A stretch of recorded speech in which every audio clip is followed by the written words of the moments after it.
this my son's room? Domo arigato. Jimmy, how are you? Hi. John, how are you? Thank you very much. Well, welcome. G'day.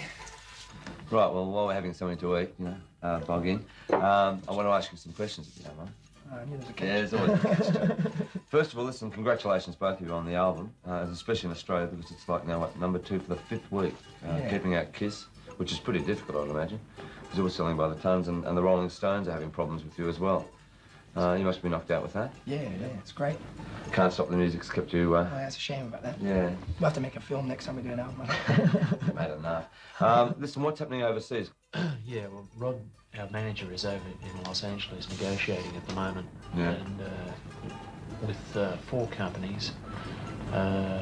Earlier this week we were told there was a release date, but Rod told me this morning that that isn't confirmed at all, that it's another Australian rumour. So there's not much confirmed, there's just a lot happening. What about on the English side? The English will be releasing Cheap Wine as a single in 2 weeks. Right. But they're going to see how that goes before they go with an album release. I sort of felt that Breakfast at Sweethearts had got nearer to you as a live sound. You disagree with me on that, but you do agree that the East album is nearer to what Cold Chisel are on stage and that live thing. Yeah, well, with the East, when we did the East album, we tried this time to keep overdubs and things like that down to a minimum. Right. That way, it's easier to produce, reproduce the songs live. When we did Breakfast, another problem we had with Breakfast was we were traveling, touring, and recording at the same time. Right. We'd have a week here, a week there, work for 3 weeks. So we didn't get the flow that we really needed for that album. It's a shame because a lot of good songs were sort of, we think could have been a lot better, that song. I think on Breakfast, like the only song that was actually written in the studio was Plaza, wasn't it, I think? Yeah. Yeah. For this album, there was Rising Sun was written in the studio. Right. My Baby was written in the studio. Cheap Wine was written in the studio. Ida was written in the studio. What else is it? There was a whole pile of them, but they just kept, like, it was the best we've ever been in the studios. Well, what made East then? I mean, Mark Opitz obviously being the producer, but, and how close do you, how much influence does Mark have on you? And how, on the sound and everything? Tremendous influence. We've been working with Mark for about 12 months now. Initially, he was just straight producing it. Right. But he's taught us so many lessons that now it's more into a co-production situation. We just work as a team. Yeah. He's very clever.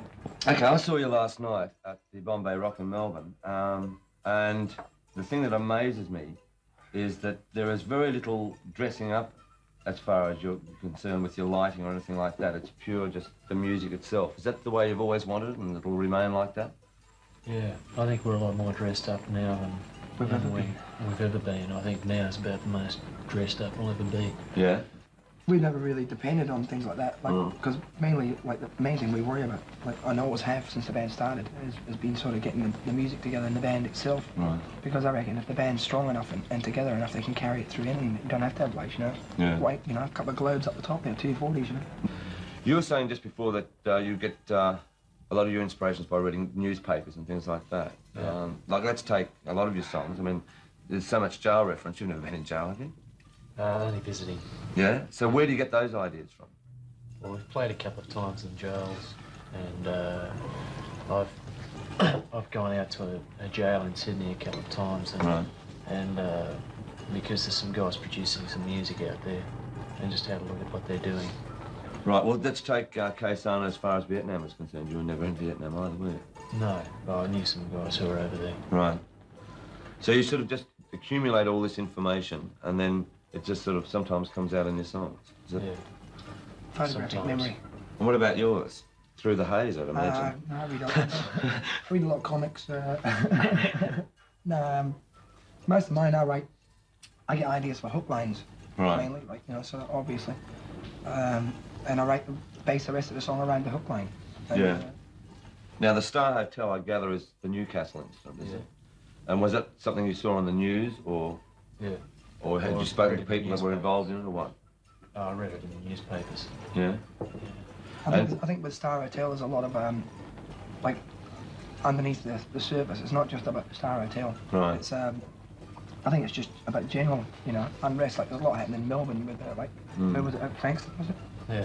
Like those sort of rights where the kids are just getting really bored and sort of aggro, you know, and it's all coming out. I think that's what sort of Star Hotel is mainly about. Anyway, it's been great talking to you. Well, one thing I just want to say, just before you go, and last night absolutely confirmed it in my book. To me, I mean, I like Split-ins a lot, and my Sex and the Angels, but without a reserved doubt, I think you're the best rock and roll band in the country. I All think right? All right. Don't start on me, don't. Well, See you later. Yep. Okay, well, God on it. I beg your pardon? What does that mean? Behave yourself. Good, good. Jimmy Barnes just told me to behave myself. Well, isn't that the pot calling the kettle black?